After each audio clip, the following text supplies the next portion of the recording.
Bharat Israel को जंगी हथियार फराहम कर रहा है ताकि वो फ़लस्तीनियों की नस्लकुशी करता रहे। सलीम बुखारी साहब बताएं कि इस बात में कितनी सदाकत है।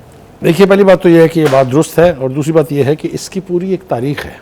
अच्छा, आपको याद होगा कि फ़लस्तीनियों ने क्योंकि उनके पास असला तो होता नहीं था, तो जो उनकी स्टेट टेररिज्म जो रियासती जबर था उसका मुकाबला करने के लिए उन्होंने गुलेलें ईजाद की थी, अगर आपको याद हो। याद है?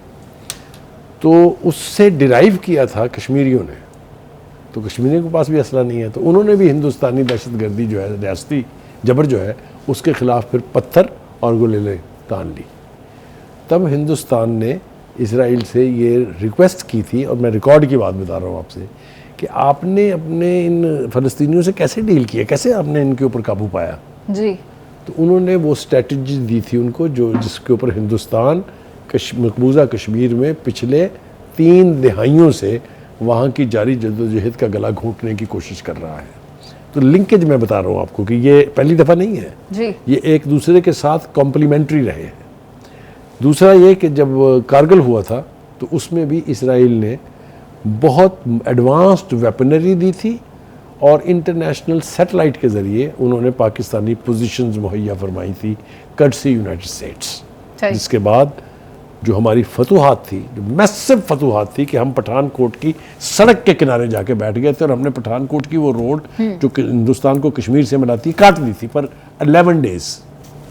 फिर हमारी वो सैटेलाइट पोजीशंस जो हैं वो कर्टसी इसराइल और अमेरिका वो हिंदुस्तान को मिली। उन्होंने फिर वहाँ से बूफर गन्स के साथ टारगेटेड बॉम्बिंग करके जो नुकसान हुआ था आप उसका अंदाज़ा नहीं कर सकते। हमारे कितने जवान और कितने मुजाहिदीन उसके अंदर शहीद हुए थे।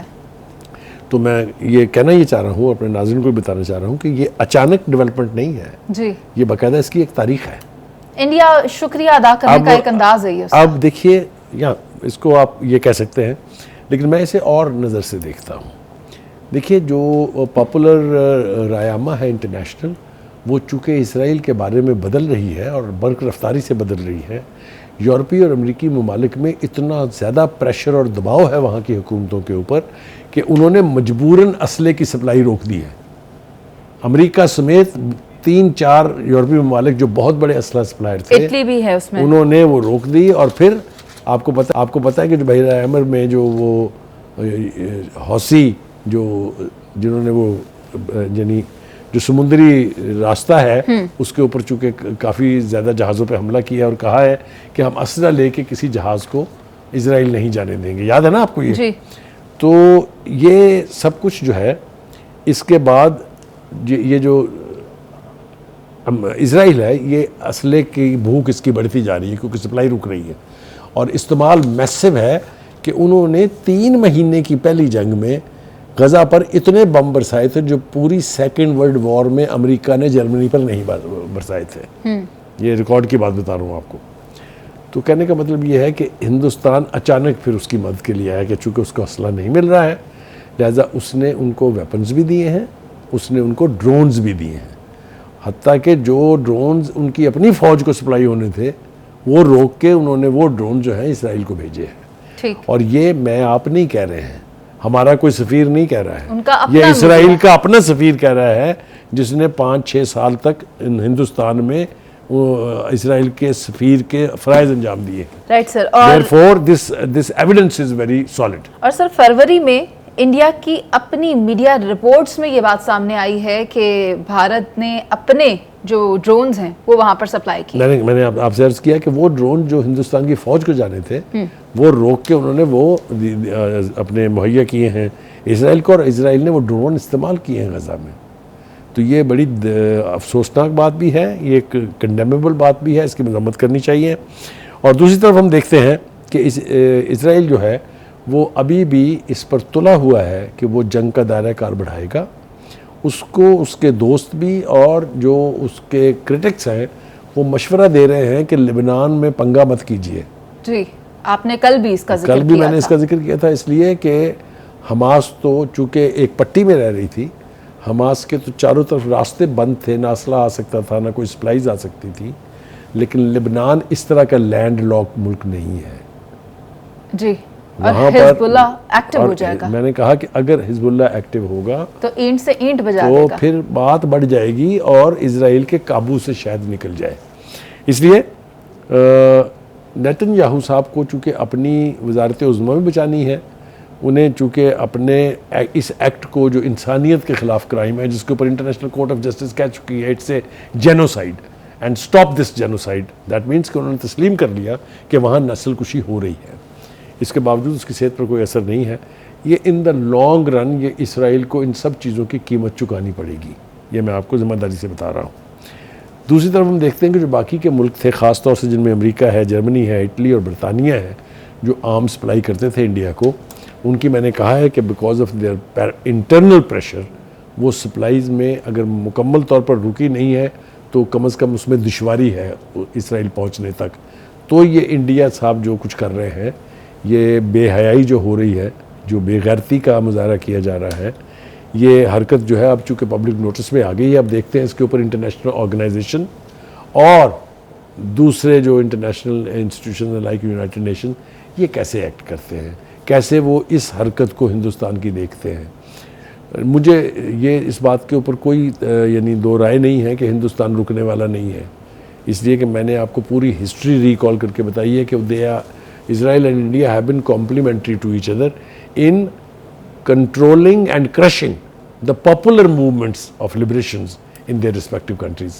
वहाँ गज़ा, यहाँ कश्मीर, और उसी तरह के इक़दामात जो हैं वो उन्होंने किए हैं, एक दूसरे की हिकमत अमली से अक्सर फ़ायदा उठाते रहे हैं। ठीक, सलीम बुखारी साहब जी, तो मुझे ये बताएं, हम ये किस तरह कह सकते हैं कि हिजबुल्लाह ज़्यादा तेज़ है या ज़्यादा इक्विप्ड है या ज़्यादा बड़ा थ्रेट है इसराइल के लिए एज कंपेयर्ड टू इसकी दो बुनियादी वजह हैं। एक तो ये कि उनकी कंसंट्रेशन लिबनान में बहुत ज़्यादा है। आपको याद है एक दफ़ा तो इंतखाब जीत गए थे वहाँ, वो अभी हाल ही में, बहुत ज़्यादा पुरानी बात नहीं है। दूसरी बात ये है कि उनके पास वहाँ वेपन्स बहुत हैं, मतलब वो गज़ा की तरह से सेल्फ मेड छोटे छोटे मिसाइलों से नहीं लड़ेंगे, वो फिर आर्म्स से लड़ेंगे।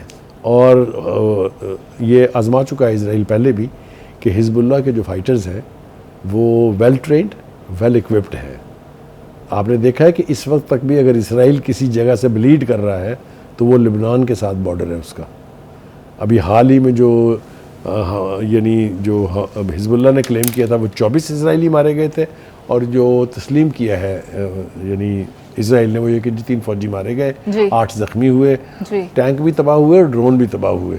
तो उस तरफ का अगर रुख करेंगे तो जवाब बहुत स्ट्रॉन्ग मिलेगा, ये तो मैं आपको यकीन से कह सकता हूँ। एक बड़ी खौफनाक बात है सलीम बुखारी साहब, ज़राए से ये बात सामने आती है कि हमास को काउंटर करने के लिए एक और तंजीम बनाने पर गौर किया जा रहा है कुछ ममालिक की जानिब से जो कि बाअसर हैं। देखिए, गुजारिश ये है, फ़लस्तीनियों को अगर हम जानते हैं, वो अपनी सरजमीन के ऊपर किसी और के नीचे, उन्होंने फ़लस्तीनी अथॉरिटी को नहीं माना, बाकी तो आप छोड़ दें, जिसमें महमूद अब्बास साहब सदर हैं, वो उसके ख़िलाफ़ भी तो उनकी मूवमेंट चलती रही है ना। तो किसी और का ला के वहाँ बिठा के फ़लस्तीनियों को और हमास को ये तवक्को करना कि वो उनको काबू कर लेंगे, कंट्रोल कर लेंगे या वो उनके तहत आ जाएंगे, ये एक नामुमकिन बात है। It will be wasting time, जिम्मेदारी से कह रहा हूँ। ठीक, सलीम बुखारी साहब, अमेरिका के करारदाद पर अमल दरामद अमेरिका क्यों नहीं करवा सक रहा? देखिए, गुजारिश ये है कि अमेरिका की पॉलिसी जो है ख़ास तौर से मिडिल ईस्ट में और बिलखुसूस गज़ा में, ये मुनाफ़क़त पर बेस्ड है। वो ऐलान कुछ करता है, करता कुछ है। आप देखिए, उन्होंने ऐलान किया था कि जी हम असले की सप्लाई नहीं करेंगे अगर इसराइल ने हमारी बात ना मानी। इसराइल ने तो उठा के बात फेंक दी, नहीं मानी, लेकिन असला उनको आ रहा है। इसी तरह से माली इमदाद के बारे में आपको पता कितनी कंट्रोवर्सी चली थी, सेनेट के अंदर भी, कांग्रेस के अंदर भी कितनी मुखालफत हुई थी, लेकिन पैसे उसको मिल रहे हैं। तो ये जो मुनाफ़क़त पॉलिसी जो है, इसी ने इसराइल को इस नौबत पर पहुँचाया है कि वो जेनोसाइड करके भी अभी तक इसकी सज़ा भुगतने की सूरत की पोजीशन में नहीं आया है। अच्छा। और उसको आशीर्वाद मिल रही है पूरी यूरोपीय दुनिया की तरफ से, लीडरशिप की तरफ से और अमेरिकन लीडरशिप की तरफ से। क्या आपको याद नहीं रहा कि वो जो एक कांग्रेसमैन थे जिसका एक इंटरव्यू भी चला था, जो जहर उगल रहे थे फ़लस्तीन के बारे में कि हम इसको सफ़ाए हस्ती से मिटा देंगे, हम ये कर देंगे, हम ये कर देंगे। तो नाराबाजी अपनी जगह ठीक है, फ़िलहाल आप ये कह सकते हैं कि हमास को बहुत नुकसान पहुंचा है, लेकिन हमास ख़त्म हो जाएगी ये इंसानों के ग्रोह का नाम नहीं है, ठीक है, ये एक सोच का नाम है। और सोच जो है लिबरेशन के हवाले से एक दफ़ा जन्म ले ले तो फिर ज़मीं बोस नहीं होती कभी। बिल्कुल सही कह रहे हैं आप, ये एक अज़्म है जिसे ख़त्म करना मुश्किल है। और जहाँ तक हम अमेरिका की बात करें तो बुखारी साहब तो ऐसा लगता है कि ये डबल गेम कर रहा है, दूसरी तरफ इजराइल को भी मार्जिन दे रहा है। प्रोग्राम का वक्त खत्म हो गया नाज़रीन, आपसे कल दोबारा मुलाकात करेंगे, अभी के लिए इजाज़त दीजिए, अल्लाह ने के बाद।